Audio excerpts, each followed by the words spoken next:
जय श्री कृष्ण मित्रों, कुछ दिन पूर्व लुधियाना ताजपुर रोड स्थित शनि मंदिर जाने का मेरे को अवसर प्राप्त हुआ और ये पिछले सोमवार की बात है। तो उस दिन सुबह मैं जब मंदिर गया, मैंने वहाँ पर भगवान भोलेनाथ के दर्शन भी किए और उनको जल अर्पण किया। तो उस समय मैंने देखा कि एक व्यक्ति और थे जो भगवान भोलेनाथ को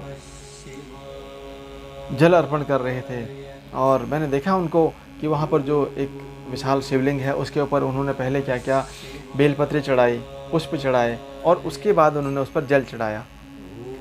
तो मुझे लगा कि ये तो गलत विधि है, क्योंकि जो सही तरीका है, जिस तरह से हम स्वयं के लिए इस जीवन में उपयोग करते हैं, जैसे हम स्वयं सुबह पहले स्नान करते हैं, उसके बाद जाके हम अपने को तिलक करते हैं और अपने बालों में तेल लगाते हैं और स्वयं तैयार होते हैं, तो उसी तरह से हमें भगवान के लिए भी इसी तरह का पूजन करना चाहिए। जब मेरे मन में ये प्रश्न आया कि इस तरह से बहुत सारे लोग होंगे जो गलत विधि से पूजन करते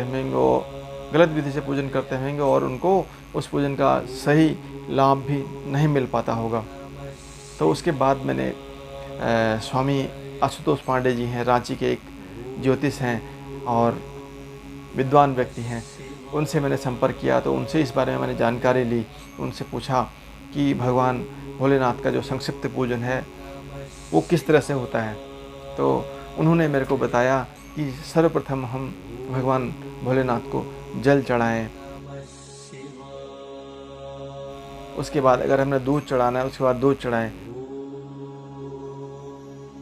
और दूध चढ़ाने के बाद पुनः से हम जल चढ़ाएं और उसके बाद हम भगवान भोलेनाथ को चंदन करें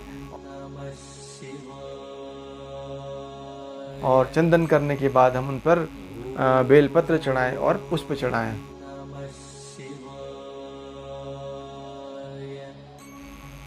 उसके बाद धूप आदि दीप आदि करके हम बैठकर किसी आसन में बैठकर हम भगवान शिव का ओम नमः शिवाय का जप कर सकते हैं। और इसके अतिरिक्त यदि हमने शहद अर्पण करना है, यदि हमने दही अर्पण करना है, अगर हमने कुछ भी पदार्थ भगवान भोलेनाथ को अर्पण करते हैं जल के साथ, तो सर्वप्रथम जल अर्पण कीजिए।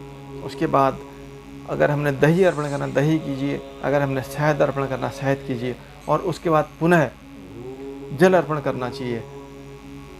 और उसके बाद हम चंदन, उसके बाद बिल्वपत्र, उसके बाद पुष्प और उसके बाद हम बैठकर जप कर सकते हैं।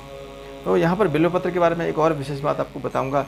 जो बिल्वपत्र का चिकना वाला भाग होता है, अर्थात जो हमें सीधा दिखता है, जो सीधा वाला भाग होता है, उस भाग को हम उसको शिवलिंग के ऊपर स्पर्श करता हुआ होना चाहिए और जो उसका पृष्ठ वाला भाग है, जो बैक वाला पार्ट है, वो हमें नज़र आना चाहिए।